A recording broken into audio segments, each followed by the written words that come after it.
पूर्व राजा ज्ञानेन्द्र शाहले काठमाडौँ महानगरपालिकाले पठाएको जरिवाना पत्र बुझ्न अस्वीकार गरेका छन्।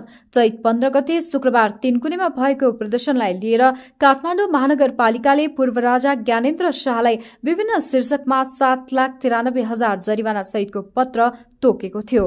तर पूर्व राजा ज्ञानेन्द्र शाहले काठमाडौँ महानगरपालिकाको जरिवाना पत्र बुझ्न भने अस्वीकार गरेका छन्। पूर्व राजा ज्ञानेन्द्रलाई वातावरण तथा प्राकृतिक स्रोत संरक्षण ऐन अन्तर्गत 1 लाख, रूख बिरुवा र्यालिङ तोडफोड गरे बापत 40,000, तीनकुनेको आइल्याण्डमा तोडफोड गरे बापत 23,000, फोहोर मैला गरी वातावरण प्रदूषण गरे बापत 1 लाख, ढुङ्गा मुडा गरी दमकल फुटाए बापत 1,30,000 गरी विभिन्न शीर्षकमा 7,93,000 जरिवाना तोकिएको थियो।